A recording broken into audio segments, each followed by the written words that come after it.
There's a sparkling quartz beach at Kapellskär on the Swedish island of Gotland in the middle of the Baltic Sea. Instead of sand, the beach is made of chunky white rocks etched in whorls, dots, and the imprints of shells. On closer inspection, nearly every rock is a fossil. However, when the great naturalist Carl Linnaeus visited this beach in 1741, he thought they were pieces of new coral because 300-million-year-old Paleozoic fossils were an inexplicable concept in a world the Bible deemed only 6,000 years old. Linnaeus is undoubtedly one of the most significant scientists of the European Enlightenment. Most importantly, he is responsible for the formal development of the Latin binomial naming system that describes plants, animals, fungi, and all life forms to this day. Linnaeus named humans Homo sapiens, as well as 12,000 other living things.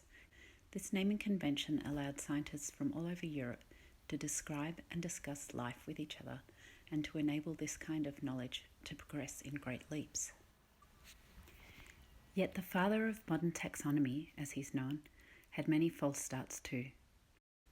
His first attempt at ordering plants in the 1735 edition of Systema Naturae relied on a fully developed, yet eventually discredited system of counting the pistils and stamens in flowers and grouping those with the same number together.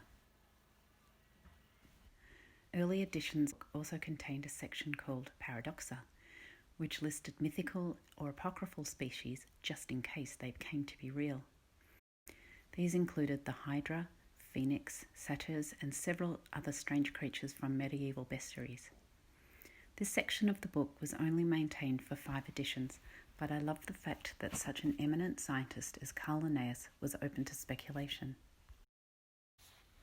The parts of science I like best are the experiments, hypotheses, and supposings, the bits before the facts. And I'm especially attracted to the frisson that occurs when 2 or more seemingly opposed knowledge systems interact. In those moments, discomfort occurs, and an unravelling of all that's been securely known before. Some people can't get past this. They don't want their world rocked off its axis. But if we're lucky and curious enough to explore new ideas, this can lead to an expanded notion of what's possible, and in turn, an even greater sense of all that can never be known. As an occasional pedant, I'm increasingly attracted to unknowing. And as an ardent atheist, I'm still drawn to the mystical. I love and believe in hard factual science, don't get me wrong, but serious outer-limit science, like art, contains wonder, striving, and imagination too. In my childhood, science and the supernatural coexisted happily. My parents were health professionals with science training, yet my father has always collected early Australiana, and most particularly folklore illustrations by Ida Rental Uthwaite, May Gibbs, Norman Lindsay, and more.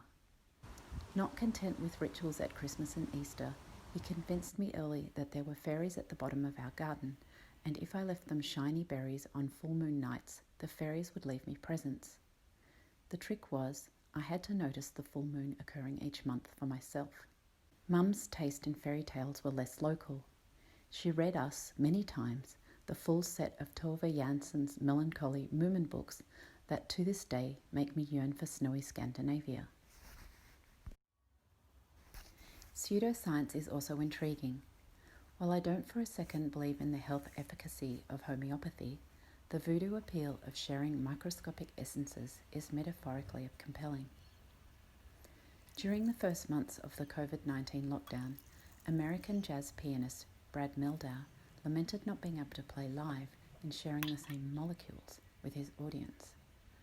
In the same discussion, interviewer and composer Andrew Ford described performing in a venue with an audience as being in the same acoustic.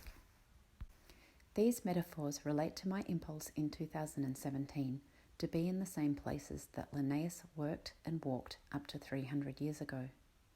His molecules would now be minute, but nonetheless the sweat from his labours and sloughings from his notebooks remain in the Uppsala garden where he taught and worked for 50 years, recycling through generations of plants that live there to this day. For For the last several years, I've been making a body of work under the title, What We Are Made Of Will Make Something Else. The work is related to transition states, including disintegration and reincarnation, European Enlightenment thinking, to Indigenous epistemology, compost to new life, etc.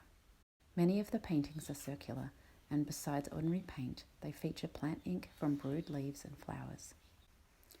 Janssen's trolls and Uthwaite's fairies creep into these paintings too, with watchful eyes and sprays of pixie dust, which is sometimes the ash of plants I collected from Linnaeus's trails around Sweden. To bring these plants back to Australia safely, I burnt them in a pan outdoors in a mystical forest with my scientist friend Emme and our daughters. And as they burnt, the fact of these plants becoming unknowable again was delicious.